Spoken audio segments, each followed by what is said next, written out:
ಐತಿಹಾಸಿಕ ಬ್ರಹ್ಮರಥೋತ್ಸವನೇ ಅಂತ ಹೇಳ್ಬೋದು. ಸುಮಾರು 600-700 ವರ್ಷಗಳ ಹಿಂದೆ ಹೊಯ್ಸಳರು ಕಟ್ಟಿದ ದೇವಸ್ಥಾನ ಇದು. ಯೋಗಾನಂದೀಶ್ವರ ದೇವಸ್ಥಾನ ಇರ್ಬೋದು, ನಮ್ಮ ವೆಂಕಟರಮಣ ಸ್ವಾಮಿ ದೇವಸ್ಥಾನ ಇರ್ಬೋದು, ಅದೇ ರೀತಿ ಆದಿ ಸಾಲ ಸೇರುವಂತ ನಮ್ಮ ವೆಂಕಟರಮಣ ಸ್ವಾಮಿ ದೇವಸ್ಥಾನ.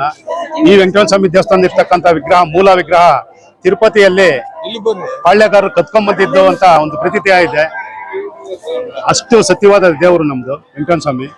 ಸುತ್ತಮುತ್ತಲಿನ ಗ್ರಾಮಸ್ಥರು, ಇಡೀ ತಾಲೂಕು 2-3 ತಾಲೂಕು ಜನ ಈ ನಮ್ಮ ಬ್ರಹ್ಮ ರಥೋತ್ಸವಕ್ಕೆ ಬರ್ತಾರೆ. ಇವತ್ತು ಗ್ರಹಣ ಇದೆ ಅಂದ್ಬಿಟ್ಟು ಸ್ವಲ್ಪ ಹಿನ್ನಡೆ ಆಗಿದೆ, ಇಲ್ಲಾಂದ್ರೆ ಇನ್ನೂ ಸುಮಾರು ಭಕ್ತಾದಿಗಳಿರೋರು. ಈ ತರಾತುರಿಯಲ್ಲಿ ಮಾಡಿದ್ವಿ, ಆದ್ರೂ ಯಾವುದೇ ಏನು ಅನಾಹುತಗಳಿಲ್ಲದೆ ತುಂಬಾ ಚೆನ್ನಾಗಿ ಬೆಳಗ್ಗೆ 6 ಗಂಟೆಯಿಂದನೂ ಜನ ಭಕ್ತಾದಿಗಳು ಬರ್ತಾನೆ ಇದ್ದಾರೆ. ಸಾಲೋಪಾದಿ ಸಾಲಾಗಿ ಬಂದು ದರ್ಶನ ಮಾಡಿ ಪ್ರಸಾದ ತಗೊಂಡು ಹೋಗ್ತಾ ಇದ್ದಾರೆ. ತುಂಬಾ ಧನ್ಯವಾದಗಳು. ಏನು ಇವತ್ತು ವೆಂಕಟರಮಣ ಸ್ವಾಮಿ ರಥೋತ್ಸವ ಇನ್ನೂ ಜೋರಾಗಿ ನಡಿಬೇಕಾಗಿತ್ತು.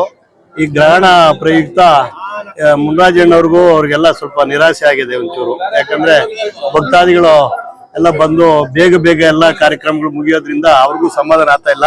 ಆದ್ರೂ ಸಹ ಇಷ್ಟೊಂದು ಬೇಗ ಮುಗಿಸ್ರು ಇಷ್ಟೊಂದು ಜನನ ಸೇರಿ ಭಕ್ತಾದಿಗಳು ಬಹಳ ಚೆನ್ನಾಗಿ ನಡೆಸಿದ್ದಾರೆ.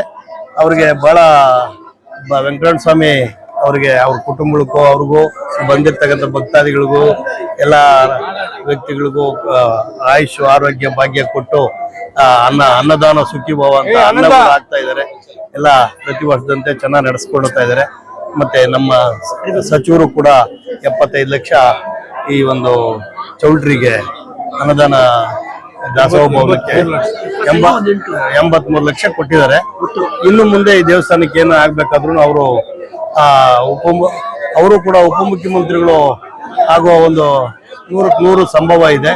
ಆದ್ರೆ ಇನ್ನೂ ನಮ್ಮ ಕ್ಷೇತ್ರಕ್ಕೆ ಬಹಳಷ್ಟು ಅನುಕೂಲಗಳು ಮಾಡೋದ್ರಲ್ಲಿ ಒಂದು ಅನುಮಾನ ಇಲ್ಲ ಅಂತ ಹೇಳ್ತಾ, ಇವತ್ತಿನ ದಿವಸ ಈ ತರಾತುರಿಯಲ್ಲಿ ನಡೀತಕ್ಕಂಥ ಈ ಕಾರ್ಯಕ್ರಮ ಬಹಳ ವಿಜೃಂಭಣೆಯಿಂದ ನಡೆಸಿದ್ದಾರೆ. ಅವರೆಲ್ಲರಿಗೂ ಒಳ್ಳೇದು ಮಾಡಲಿ ಭಗವಂತ ಅಂತ ಹೇಳಿ. ನಾವು ಚಿಕ್ಕ ವಯಸ್ಸಿಂದ ಬರ್ತೀವಿ. ಅಕ್ಕಪಕ್ಕ ಗ್ರಾಮಗಳೆಲ್ಲ ಒಂದೇ ಬರ್ಬೇಕಲ್ಲ. ಈ ಜಾತ್ರೆ ಅಂದ್ರೆ ಸುತ್ತು ಮೇಳೆಕೋಟೆ, ಗಂಟಗಾನಹಳ್ಳಿ, ಈ ಹೋಬಳಿ ಪೂರ್ತಿ ಜನ ಸೇರ್ತದೆ. ಇನ್ನೂ ಆಚೆ ಕಡೆಯಿಂದನೂ ಬರ್ತಾ ಇದ್ದಾರೆ, ಬಂದು ಈ ಒಂದು ವೀಕ್ಷಣೆ ಮಾಡ್ಕೊಂಡು ಹೋಗ್ತಿದ್ರು. ಈ ಸತಿ ಸ್ವಲ್ಪ ತರಾತುರಿ ಆಗಿದೆ, ಆದ್ರೂ ಸಹ ಚೆನ್ನಾಗಿ ನಡೀತಾ ಇದೆ. ಸಂತೋಷ, ಎಲ್ರಿಗೂ ಒಳ್ಳೇದಾಗಿದೆ.